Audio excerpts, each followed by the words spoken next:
High বন্ধুরা, আজকে আমি মাছের সবজি বানাবো। কিভাবে বানাই আপনারা দেখুন। এই দেখুন, এখানে কড়াই বসিয়ে দিয়েছি। কড়াইয়ে তেল দিয়ে দিয়েছি।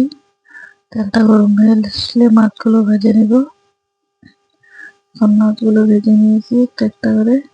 এই দেখুন, এখন পেঁয়াজগুলো দিয়ে দিয়েছি। পেঁয়াজগুলো দিয়ে এখন বিলাহিগুলো দিয়ে দিব। বিলাহিগুলো হালকা নাড়িয়ে নেব। যারা যারা আমার ভিডিও দেখেন লাইক কমেন্ট শেয়ার করে দিবেন। দেখুন, আপনারা কে কিভাবে রান্না করুন কমেন্টে বলবেন। এখন অল্প নিমক দিয়ে দিব। নিমক দিয়ে হালকা নাড়িয়ে নেব। এখন বাকি মশলাগুলো দিয়ে দিব। এখন হলুদ গুঁড়ো দিয়েছি, আর লঙ্কা গুঁড়ো, আর জিরে গুঁড়ো দিব। দেখুন, ভালো করে মিশিয়ে নিয়েছি। অল্প জল দিয়ে দিয়েছি। জল দেওয়া হয়ে গেলে সবজিগুলো দিয়ে দিয়েছি।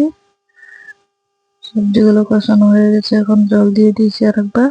জল দিয়ে অল্প সময় রেখে এখন মাছগুলো দিয়ে দিব। দেখুন, মাছগুলো দিয়ে দিয়েছি।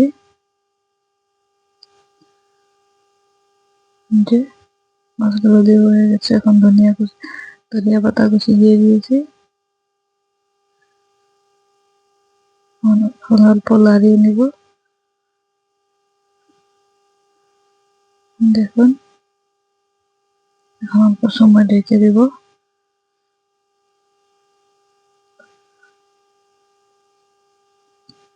দেখুন কি সুন্দর।